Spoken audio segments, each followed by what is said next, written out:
Today I am going to address you again from Washington Buddhist Vihara. Today I am invited to talk about impermanence or anicca, or in Sanskrit anitya. This is a very important teaching in Buddhism.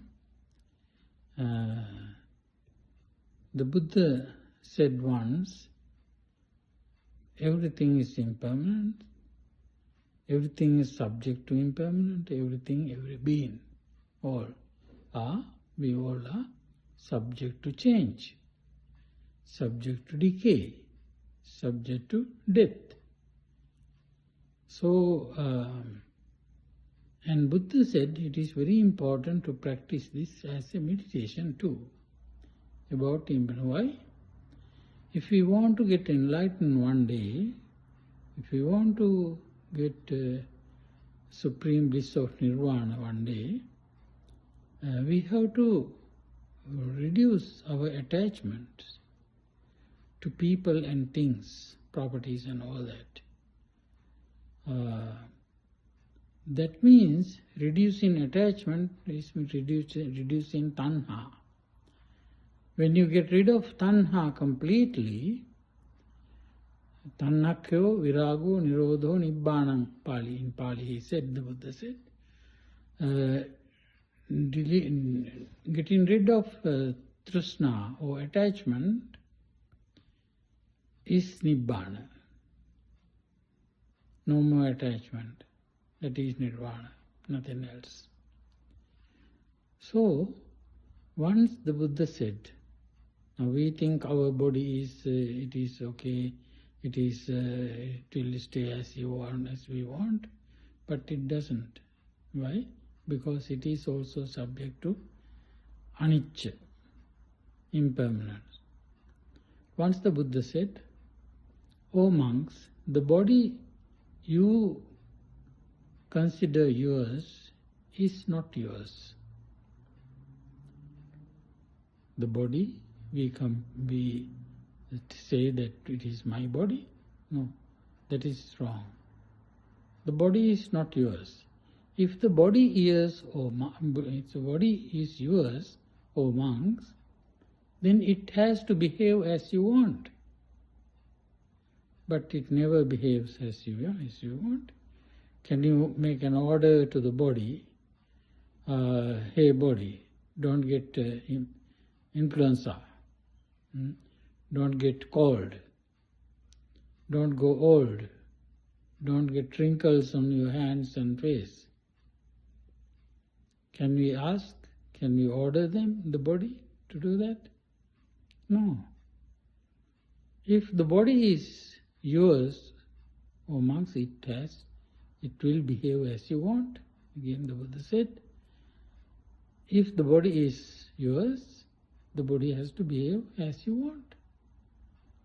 If it doesn't happen, that means it is not yours. Suppose you have a servant and suppose he doesn't do as you want, doesn't work as you want, then can you claim that this is my servant? No, because he is not following your rules. He does what he wants. That is not a servant. Likewise, the body is not yours, monks, the Buddha said. And the body is changing. This is according to Abhidhamma. There are a time frame he called chittakshana. Chittakshana means a split second. When you divide into many pieces a second, then that is called chittakshana. Only the body is made out of so many trillions and billions and of small tiny particles. They are always changing. These small particles live only 17 split seconds, or chittakshana, as the Buddha said. That is a very, very fast time, fast running time, very fast, split second. So split seconds chittakshana we call. So that fast the body changes. So the one single cell is living only thus that kind of small time. Then it changes. New particles are born. That happens very fast, very fast. When the small particles are born, always we know that they are born, and they are born in a speed, then they die.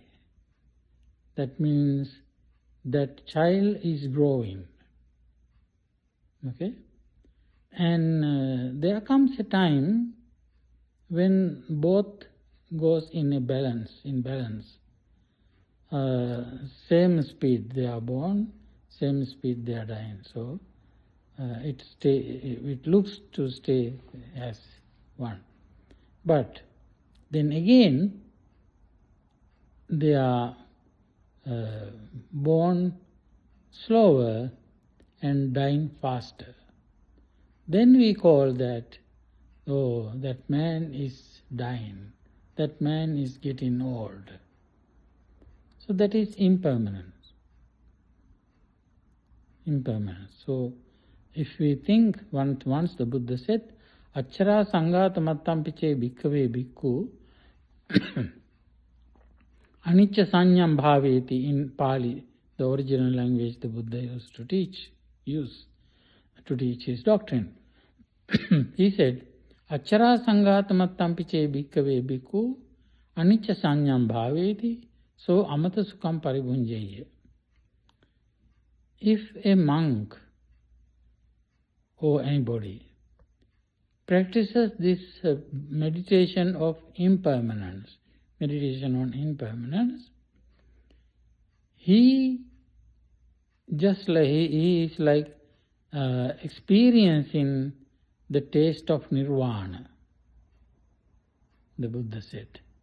That means the more you meditate on impermanence, the more you get away from attachment to that body. You understand reality. Anytime, we don't know when or how or where we will leave behind all the near and dear people and go away, saying goodbye to everybody. So that can happen the next moment, or after 10 minutes, or after 1 hour, some days, after years. However, for sure, that day comes. So when we don't know when that day will come, what is a wise man will do? He will do, the Buddha said, he will perform 3 kinds of meritorious deeds: dana, sila, and bhavana. So meditation on impermanence is very good, that urges people to continue practicing wholesome deeds. Dana is giving, sharing. Sila is developing moral qualities. And bhavana is meditation. So if one knows, one understands that the body I call my body is not mine. If my body is not mine, then how can I claim the other things, or car, or house, or servants, or a wife, or anybody? How can I claim they are mine? When you can't claim your own body as yours, there is no way that you can claim others' bodies.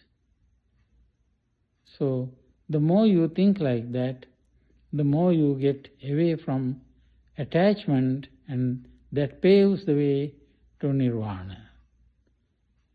May you all be well, happy and peaceful. Thank you.